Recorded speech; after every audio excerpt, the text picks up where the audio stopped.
Arunan Siqueira Torres, de Franco da Rocha, São Paulo. Qual é a conduta e o entendimento coerente sobre convivência e respeito incondicionais diante da diversidade espiritual no Brasil? Muito boa pergunta. Vejam só como ele coloca: convivência e respeito incondicionais. Como ter respeito incondicional?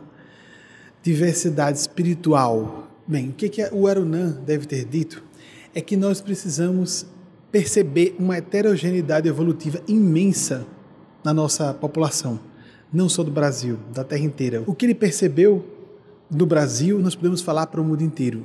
A Terra, o plano físico, uma das funções precípuas de estar encarnado é conviver com quem nós não conviveríamos se estivéssemos desencarnados. Porque quando a gente se desliga do corpo físico, cada um vai para a sua faixa espiritual básica, própria. Existe um piso e um teto que define a nossa frequência, a nossa condição evolutiva em termos de sentimentos, que é o que define realmente quem somos. Quando a gente desencarna, não pode conviver com quem está fora, acima ou abaixo dessa faixa evolutiva. Então é excelente como teste para todas e todos nós. Se estamos convivendo com gente abaixo do nosso nível, assim como também nós vamos receber os estímulos de pessoas que estão acima do nosso nível. E aí vem a surpresa, chamar a atenção já para um ponto importante. A gente supõe que seja abaixo, à frente de nós. Nós supomos, português livre, a gente troca o agente por nós. Não me perdoem quando acontecer isso.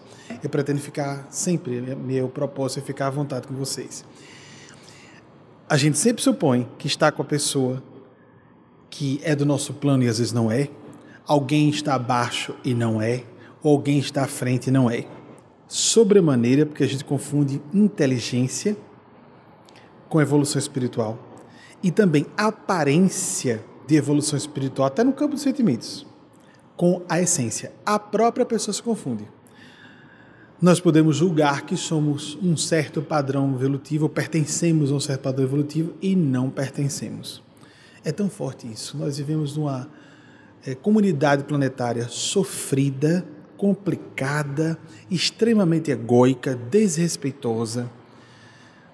Agora, falando com vocês, me vem a fala do Mahatma Gandhi. Mahatma Gandhi disse algo atualíssimo ainda. Ele desencarnou em 1948. Então, 70 anos, né?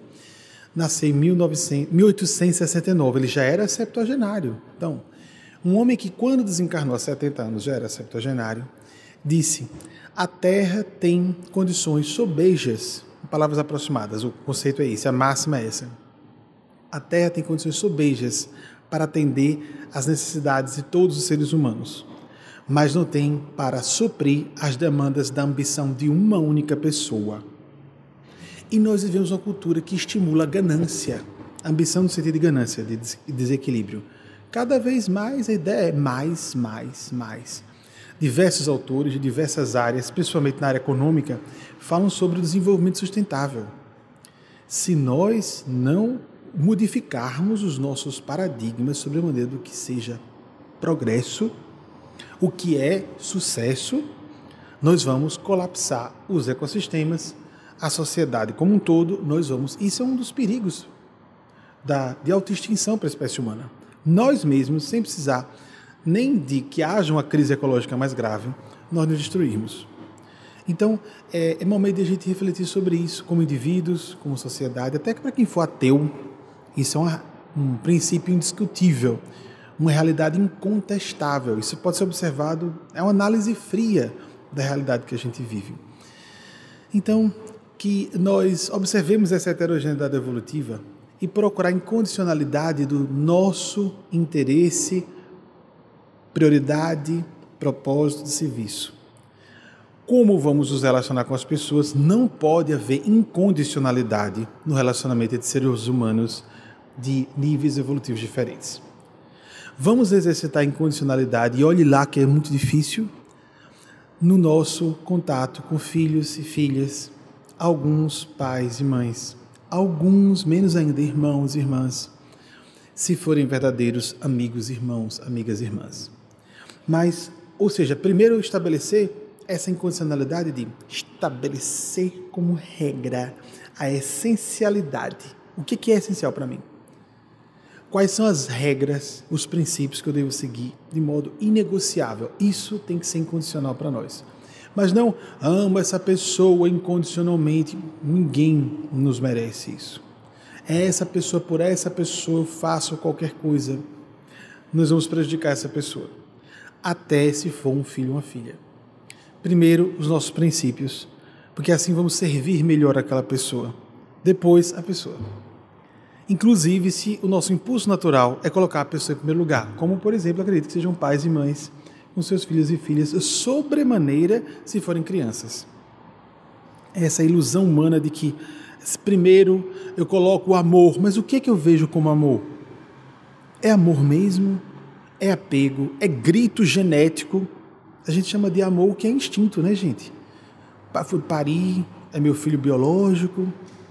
E a gente idolatra a família biológica. É claro que a família biológica, e quando há muitos, e existem, é comum que tenhamos grandes amigos espirituais de outras vidas e que são do presente ainda, porque às vezes é um amigo do passado que não é mais do presente. Do presente, inclusive, na família biológica. Porque é também comum que a pessoa, por estar próxima de alguém, transforme rusgas ou pequenas contradições em dramas tremendos. Existe isso também. Mas existe muito mais a idolatria dos laços biológicos. Se nós colocarmos amigos, irmãos, amigas e irmãs, numa experiência de exercício, de extensão da parentela biológica, para vivermos mais coração, menos instintos, as pessoas entendem facilmente se é atração física, mas não entendem se for amor por parentes, por filhos, pais, irmãos, irmãs, por serem apenas isso. E não por ser um laço espiritual que está sendo sacralizado pela divina providência, por alguém, não é por acaso, nascer como filho ou filha, como de ser por acaso isso. Eu me recordo que uma das experiências mais fortes sobre o assunto, porque quando acontece esse confronto com o biologicamente, ou psicológica e evolutivamente diferente, é no seio da parentela biológica. Imaginem, uma mãe que recebe no seu seio, para falar da mãe biológica, não é? No seu seio, um ser que é contraditório com suas vibrações. Dá para imaginar? Enjoo, perda do bebê, etc. Isso é arroz de festa, não é? Agora imaginemos, se a pessoa exercita esse desapego na parentela biológica, viver a ideia do serviço, de se dar, ela vai superar essas dificuldades. Mais uma vez aí, é claro que é o momento principal, a situação principal de viver o exercício da incondicionalidade. Em 1996, 97, entre 95 e 97, isso aí é borra, né? Tem muitos anos. Eu estava incomodado com uma pessoa que toda vez se aproximava de alguém por quem tinha atração sexual, dizia que era como se fosse filho. Eu era mais rigoroso no passado que hoje. Eu era muito rigoroso com a questão de hipocrisia, de a pessoa dissimular. Sobremaneira tenho ojeriza a pessoas que dissimulam que são homossexuais, dizendo que são héteros, ocultam as suas tendências. Nós temos que respeitar as pessoas, né? Hoje em dia, e quanto amigos gays de gerações mais... de uma geração mais novos que eu não posso dizer duas, né? Mas gays na casa de 20 anos, que estão escondendo que são gays. É 10% da população. Cadê esse pessoal? Ah, porque vou perder clientes, porque vou ser desrespeitado. Mas, meu Deus, e onde fica aí o princípio de decência da pessoa consigo mesma? Vai atrair maus amigos, maus clientes, uma relação consigo própria comprometida. E eu me incomodava muito com isso. E era um homossexual mais velho que eu. Um belo dia, eu comentei com ele. Ele teve uma situação mais difícil e eu falei diretamente com ele. Olha, o seu problema é não distinguir, ou pelo menos da boca para fora dizer, chamar de filho quem não é filho. Aparece um homem jovem, em vez de você dizer que é um ser de luz, diga que você acha bonito e sentiu atração. Ou então não fale isso. É melhor não dizer. E eu fiquei tão incomodado em um belo dia. Vejam só, não estou dizendo que não seja errado, mas foi uma bênção eu receber essa orientação. Acordei fora do corpo e Temístocles disse: observem o que faz um pai. Aparecia uma situação de um pai com um filho biológicos, relação de parentalidade biológica, que é a mais clara, para deixar claro para todo mundo. Não precisaria. O pai adotivo pode ser muito mais pai, e como tem, né? Nessa época em que as famílias se separam com frequência, e um padrasto é mais pai que o pai biológico, isso é muito comum. A madrasta, temos que corrigir isso aí, não é, gente? Nas cons de fada, a madrasta perversa, Deus não é padrasto, é pai, vamos corrigir isso, hein, gente? Vamos corrigir. Isso é injusto, isso é indecente, isso é anti-espiritual, isso é imoral. Mas voltando, por incrível, estamos sendo taxativos, desrespeitando os sentimentos e as relações muito nobres que existem entre pessoas. Porque um padrasto ou um pai, vamos dizer, que chegou colasso, um pai adotivo nem se comete, eu não vou nem entrar no mérito do pai adotivo, que é para ser, ou a mãe adotiva, para ser considerada realmente, ou considerado em pé de igualdade com o pai ou a mãe biológicos. Mas um padrasto é alguém que, digamos que realmente chegue quando a criança já tem 7 ou 8, e não quando era bebê, quando até tinha 13 ou 14, essa pessoa pode adotar, é só esposo ou esposa do pai ou da mãe da criança. Essa pessoa pode receber no seu coração com tanta autenticidade, com tanta preocupação, com tanto envolvimento, que é muito... E não tem instintos para isso. Não tem relação biológica. Nem escolheu ser pai adotivo. Foi de tabela, porque se casou com alguém. E isso, gente, acontece muito. Não é um fenômeno raro, não é santidade. São pessoas que são mais coração. Então a gente tem que ter cuidado para não ser injusto. E então, os Espíritos mostraram relação de parentalidade biológica. Um homem com seu filho homem. Um homem era maduro e o filho homem adulto. Então os Espíritos perguntaram: qual é a razão desse amor tão grande que faz esse homem querer dar sua vida, se for necessário, pelo outro? Interessante é que nessa situação a gente é estimulado fora do corpo. Eu percebi que estava fora do corpo, que era um mentor espiritual falando comigo, só que eu fui levado a responder de um modo que eu não esperava. Eles já estão influenciando. Foi o que os americanos chamam de uma iluminação, aquele insight, uma introvisão mais forte. A relação genética entre ambos. Ele fez algumas perguntas para chegar a isso. É porque são especialmente amigos? É porque houve uma escolha especial de afinidade? Não. É uma ligação física entre os dois. Só não é sexual. Então o Espírito concluiu: atente-se que para a espiritualidade maior, uma relação sexual, se for nobre, se for respeitosa, se não invadir o espaço do outro, pode ser tão respeitável como um laço de pai e filho biológicos. E tire com gancho, porque as duas relações são físicas e não espirituais. Nós podemos tornar espirituais. Tanto a relação biológica com o filho, só biológica, é por excelência uma relação física. Que o digam as mães, que o bebê surge do seu próprio ventre. Como uma relação conjugal, várias e vários de vocês têm casamentos tão profundos e harmônicos que diriam para si por dentro e têm vergonha de dizer externamente. Porque há um tabu sobre isso. A morte de meu filho, não sei se doeria tanto como a morte de meu esposo, de minha esposa. Porque eu sei que é muito forte o meu amor por meu filho, mas ele já mora 10 anos longe de mim, está adulto. E minha esposa, meu esposo, nós respiramos o mesmo hálito mental. Não é uma questão de apego ao sexo, gente. Sexo não tem a ver necessariamente com relação conjugal. Há relacionamentos conjugais antigos em que a sexualidade o evento do encontro sexual pode acontecer ou não.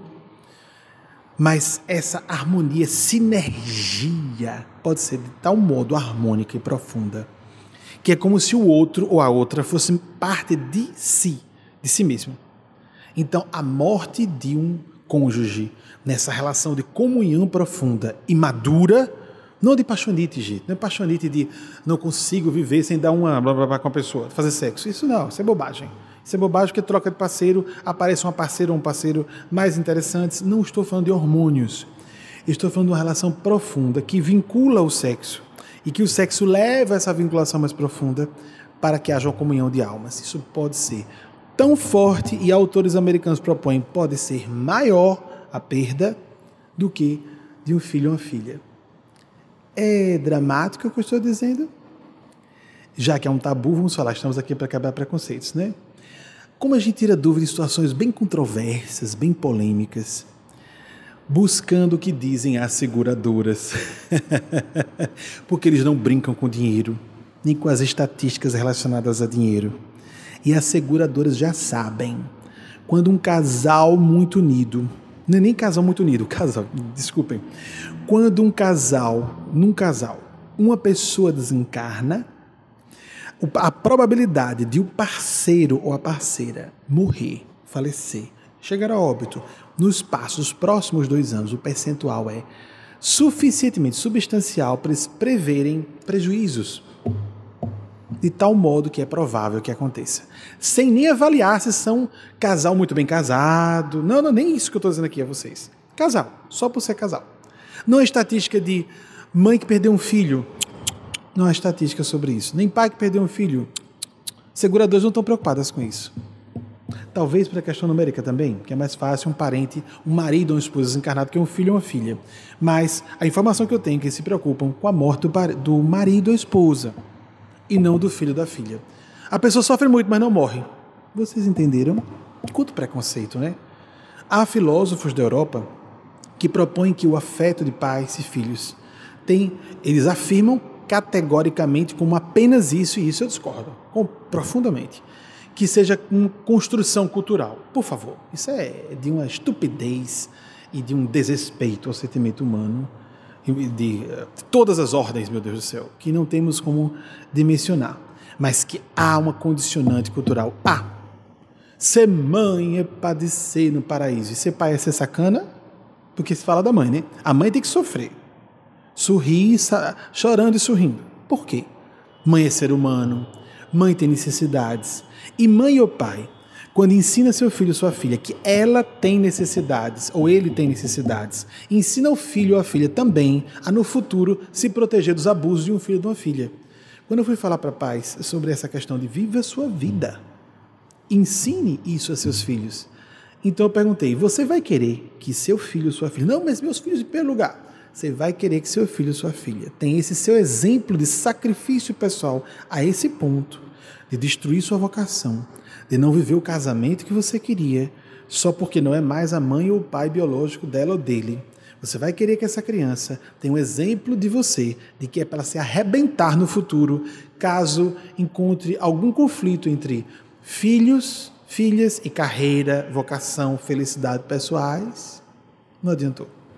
A pessoa se achava especial demais na sua relação com mãe ou com pai e, claro, transmite um mau exemplo para os seus filhos ou filhas. Como tem preconceito nessa área, não é? Nem pensando no filho ou na filha, a pessoa quebra o seu preconceito. Então, há muita heterogeneidade evolutiva na Terra e o nosso princípio de incondicionalidade deve ser primeiro com a própria consciência. Respeito a quem nós somos e é o que o nosso espírito nos pede. O resto vem por consequência, a partir disso.